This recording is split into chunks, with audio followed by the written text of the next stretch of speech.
ये कहानी है एक ऐसे शख्स की जो डोंगरी की तंग गलियों से निकलकर मुंबई अंडरवर्ल्ड का बादशाह बन गया। 70 का दशक मुंबई अंडरवर्ल्ड में जब हाजी मस्तान की पकड़ कमजोर हो रही थी, उसी वक्त 19 साल का एक लड़का तूफान बनकर उभर रहा था। इस लड़के ने न सिर्फ हाजी मस्तान की गैंग को बुरी तरह तबाह कर दिया, बल्कि आगे चलकर करीम लाला की पठान गैंग से सीधी टक्कर लेकर मुंबई की सड़कों पर गैंग वॉर छेड़ दी। सैकड़ों लोग मारे गए, जिसमें से एक उसका बड़ा भाई भी था, जिसकी मौत का बदला उसने करीम लाला के भाई को मार कर लिया। मुंबई के लोगों में उसका खौफ जितना बढ़ रहा था, वो खुद उतना ही बेखौफ होता जा रहा था। स्मगलिंग, वसूली, रियल एस्टेट और मैच फिक्सिंग के जरिए उसने करोड़ों रुपए कमाए। वो बॉलीवुड की फिल्मों में अपनी ब्लैक मनी लगाकर उसे फाइट करवा लेता और एक्टर्स से लेकर प्रोड्यूसर्स तक हर किसी को हफ्ता देना पड़ता, और जब कोई हफ्ता देने से मना करता तो ये सरेआम उसकी हत्या करवा देता,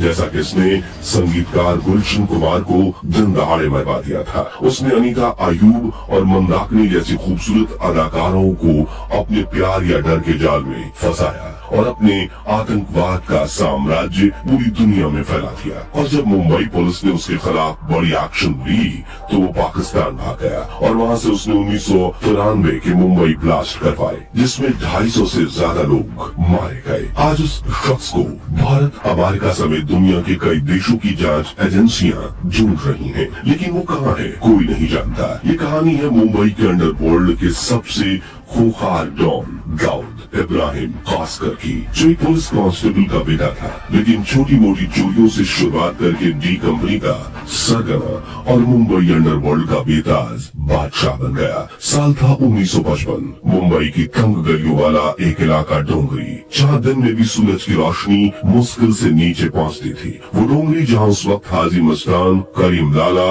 और वरदराजन मुदलियार जैसे नामों की तूती बोलती थी। इसी भीड़ भाड़, गली कूचों और गरीबी के बीच एक बच्चे ने जन्म लिया। नाम था दाऊद इब्राहिम कास्कर। पिता इब्राहिम कास्कर पुलिस के हेड कांस्टेबल थे और माँ अमीनाबाई एक सख्त लेकिन धार्मिक औरत। घर बड़ा नहीं था, लेकिन ख्वाब बहुत बड़े थे। समय बीतता गया और इब्राहिम के घर में बच्चों की संख्या बढ़ते हुए 12 तक पहुँच गई। सालों पहले इब्राहिम अपनी बीवी के साथ निराले शाह बाबा से मिलने गए, जिन्होंने उनसे भविष्यवाणी करते हुए ये कहा था कि उनके 6 बेटे होंगे, उनमें से उनका दूसरा बेटा आगे चलकर बहुत ही फेमस होगा और पैसे वाला आदमी बनेगा, और ये बेटा था दाऊद इब्राहिम। इसलिए इब्राहिम ने बाकी बच्चों को साधारण स्कूल में भेजा, लेकिन दाऊद के लिए चुना एक इंग्लिश मीडियम स्कूल। लेकिन वक्त का खेल निराला होता है। साल 1966 में एक high profile murder case solve न कर पाने की वजह से इब्राहिम को सस्पेंड कर दिया गया और अचानक घर की हालत डगमगा गई। कभी कभी भूखे रहने तक की नौबत आ जाती थी।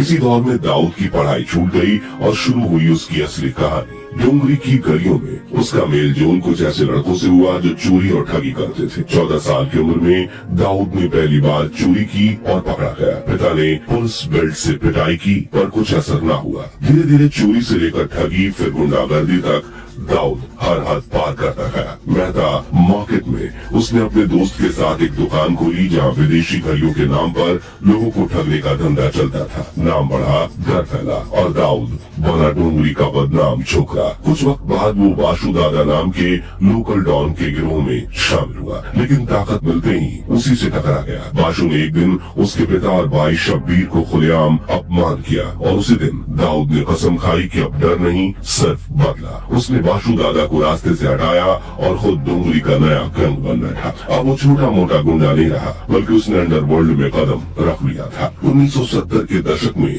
दाऊद ने कुछ समय के लिए हाजी मस्तान के लिए भी काम किया। वही मस्तान जो बिना हथियार उठाए भी पूरी मुंबई पर राज करता था। पर दाऊद को मस्तान की शांति रास नहीं आई। वो डर नहीं, दबदबा चाहता था। मौका मिला जब हाजी मस्तान ने उसके 2 दोस्तों को पठान गैंग से पिटवा दिया। बदला लेने के लिए दाऊद ने प्लान बनाया। खबर थी कि हाजी मस्तान की 5 लाख रुपयों से भरी अटैची मरीन लाइन में मालाबार हिल्स जा रही है और 19 साल की उम्र में दाऊद ने अंडरवर्ल्ड के बादशाह की गाड़ी रुकवाकर वो अटैची लूट ली, जो असल में हाजी मस्तान की नहीं बल्कि बैंक की थी। इसलिए मामला सीधा पुलिस तक पहुंच गया और जो पुलिस टीम इस केस की इन्वेस्टिगेशन कर रही थी, उसमें उसके पिता इब्राहिम कास्कर भी थे। जब उन्हें पता चला कि इस लूट का मास्टरमाइंड कोई और नहीं बल्कि उनका बेटा बेटा है, तो वो दाऊद की पुलिस वाली बेल्ट से पिटाई करते हुए उसे थाने ले गए और बड़े पुलिस अफसरों के सामने अपने बेटे के काले कारनामे के लिए माफी मांगी। क्योंकि उसके पिता ने खुद उसका सरेंडर करवाया था, इसलिए वो कुछ ही दिनों में छूट गया। लेकिन बेइज्जती और पिता की पिटाई के बाद भी दाऊद पर कोई असर नहीं पड़ा और बाहर निकलने के बाद उसने ऐसे ऐसे कारनामे किए कि अंडरवर्ल्ड की दुनिया में उसके नाम का डंका बजने लगा। 70 के दशक के आखिर में दाऊद का और उसका भाई शबीर बाशुदादा के करीबी थे, लेकिन वक्त के साथ साथ उन्होंने अपना रास्ता अलग बनाया। खालिद पहलवान के साथ मिलकर खुद का गैंग खड़ा किया, वही गैंग जो आगे चलकर डी कंपनी के नाम से पूरी दुनिया में मशहूर हुआ। उधर हाजी मस्तान ने अंडरवर्ल्ड छोड़कर राजनीति की राह पकड़ ली, जिससे दाऊद के लिए स्मगलिंग, गोल्ड ट्रेड और एक्सटॉर्शन पर अपनी पकड़ मजबूत करने के दरवाजे खुल गए। धीरे धीरे उसकी ताकत इतनी बढ़ी कि पुराने डॉन करीम लाला को नुकसान झेलना पड़ा। पहले जिन धंधों पर पठान गैंग का राज था, अब वहाँ दाऊद का सिक्का चलने लगा था। यही शुरुआत थी मुंबई के सबसे खूनी गैंग वॉर की। सड़कों पर गोलियां चलने लगी, दोनों ओर लाशें गिरने लगी। हाजी मस्तान ने कई बार बीच बचाव की कोशिश की, लेकिन नफरत और व्यक्तिगत हो चुकी थी। एक बार करीम लाला के आदमियों ने दाऊद को पकड़कर बुरी तरह पीटा।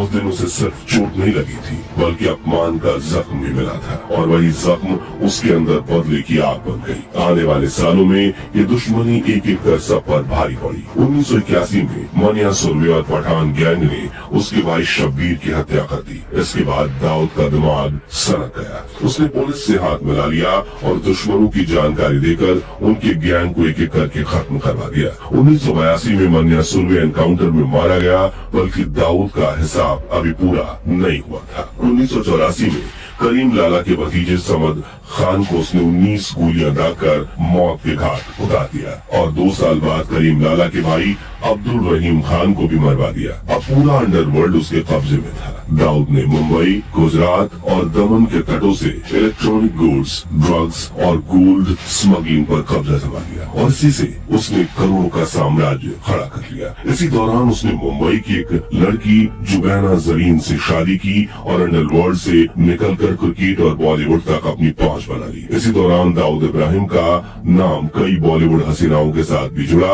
उसके इश्क के किस्से भी खूब मशहूर हुए। जैसे कि 1985 में जब राज कपूर ने अपनी फिल्म राम तेरी गंगा मैली में नीली आंखों वाली मंदाकिनी को लॉन्च किया, तो देश भर में उस नई हीरोइन की चर्चा होने लगी। दाऊद भी मंदाकिनी पर फिदा था और कुछ सालों में ही उनकी तस्वीरें भी वायरल हुई, जिसके बाद मंदाकिनी को दाऊद की प्रेमिका कहा जाने लगा। दाऊद मैच फिक्सिंग से लेकर फिल्मों में पैसे लगाने तक हर जगह अपनी पकड़ बनाता जा रहा था। यहाँ एक दिलचस्प किस्सा ये है कि शारजाह में भारत पाकिस्तान के फाइनल मैच से पहले दाऊद भारतीय अभिनेता महमूद के साथ भारतीय टीम के ड्रेसिंग रूम तक पहुंच गया। खुद को बिजनेसमैन बताकर उसने कहा कि अगर इंडिया जीता तो हर खिलाड़ी को टोयोटा कोरोला दूंगा। लेकिन तभी कप्तान कपिल देव गुस्से में बोले, ये आदमी कौन है, इसे बाहर निकालो। अब यही पल दाऊद को कमरे से निकाल दिया गया। बाद में ये वाकया शारजाह ड्रेसिंग रूम स्कैंडल के नाम से मशहूर हुआ। साल 1986 आते आते दाऊद इब्राहिम का नाम मुंबई पुलिस की हिट लिस्ट में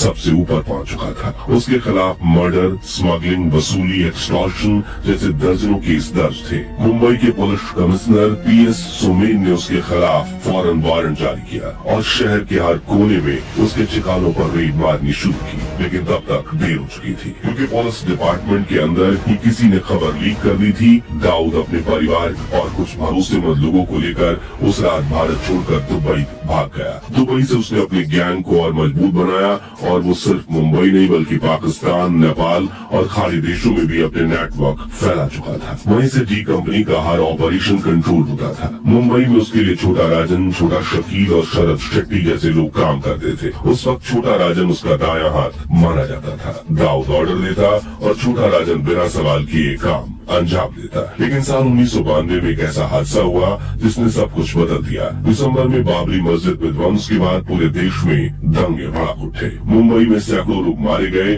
और इसी माहौल का फायदा उठाकर दाऊद ने बदला लेने की साजिश रची। लेकिन उसने इस हमले की प्लानिंग से अपने दाहिने हाथ छोटा राजन को दूर रखा। उसने टाइगर मेनन और मोहम्मद डोसा के साथ मिलकर इस हमले की तैयारी की और पाकिस्तान की खुफिया एजेंसी ISI में इस आतंकी हमले की प्लानिंग में जुड़ गया। मुंबई 12 मार्च 1993 मुंबई के दिल में एक के बाद एक 12 बम धमाके हुए। Share market, air India building, cinema halls, हर जगह तबाही मच गई। 250 से ज्यादा लोग मारे गए और हजारों घायल हुए। बाद में जांच में खुलासा हुआ कि इन धमाकों की पूरी प्लानिंग दुबई और कराची से हुई थी और इसके पीछे था अंडरवर्ल्ड डॉन दाऊद इब्राहिम। भारत सरकार ने उसे मोस्ट वांटेड टेररिस्ट घोषित कर दिया। तब से लेकर आज तक इंटरपोल और भारतीय एजेंसियां उसे दुनिया के कोने कोने में तलाश रही हैं, लेकिन वो अब तक हाथ नहीं आया है। उधर 1990 के दशक के आखिर तक दाऊद की डी कंपनी दो हिस्सों में बंटने लगी थी। एक तरफ था छोटा राजन,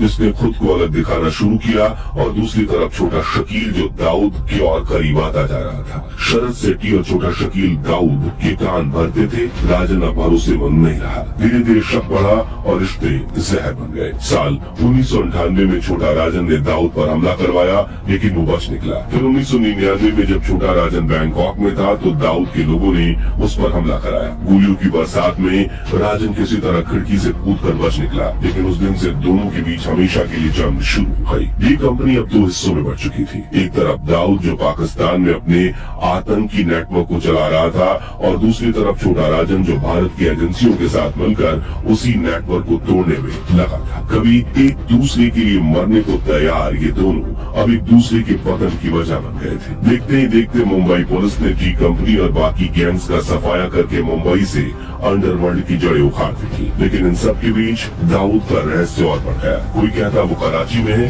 कोई बताता उसने पहचान बदल ली है, लेकिन सच्चाई कोई नहीं जानता था। साल 2003 में भारत और अमेरिका ने दाऊद को वैश्विक आतंकी घोषित कर दिया और उसके सिर पर $25 मिलियन का इनाम भी रखा। कई साल बीते और 26 नवंबर 2008 के दिन मुंबई में एक बार फिर आतंकी हमले हुए, जिसमें 166 बेकसूर लोग मारे गए। इस हमले की जिम्मेदारी पाकिस्तान के आतंकी संगठन लश्कर-ए-तैयबा ने ली। लेकिन रिपोर्ट्स की माने तो जांच आगे बढ़ी तो पता चला कि इस हमले की साजिश में दाऊद भी शामिल था, और पाकिस्तान में बैठे दाऊद के नेटवर्क्स ने ये सारी साजिश की थी और मुंबई में आतंकियों की मदद दी, चाहे वो लॉजिस्टिक सपोर्ट देना, फाइनेंसिंग करना या लोकल चैनल्स के जरिए उनकी मूवमेंट्स को आसान बनाना। कई रिपोर्ट्स में यहाँ तक दावा किया गया कि डी कंपनी के कुछ पुराने गुर्गों ने हमले से पहले मुंबई में आतंकी फिरियानी जासूसी में भी मदद की थी, लेकिन दाऊद फिर भी गायब रहा। बीते 20 सालों में भी कभी कोरोना, कभी हीट अटैक, तो कभी जहर से दाऊद इब्राहिम के मारे जाने की अफवाहें उड़ी हैं, लेकिन हर बार ये खबरें झूठी साबित हुई। 1992 में भारत से भागने के बाद दाऊद दर्जनों बार अपना नाम और पहचान बदल चुका है, और ये भी कहा जाता है कि पकड़े जाने के डर से उसने हुलिया बदलने के कई बार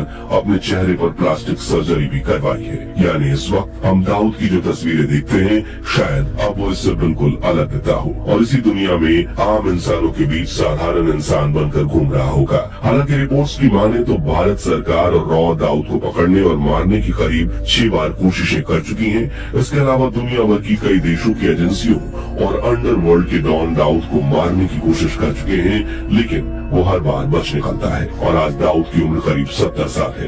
तो क्या डी कंपनी का गैंगस्टर दाऊद कभी पकड़ा जाएगा या नहीं? और क्या अब मुंबई में अंडरवर्ल्ड का पूरी तरह से खात्मा हो चुका है, या पर्दे के पीछे इनके लूट, चोरी, किडनैपिंग, धमकाने और ड्रग्स के ऑपरेशंस आज भी चल रहे हैं? अपनी राय हमें कमेंट्स में बताइए। उम्मीद है आपको ये वीडियो पसंद आया होगा।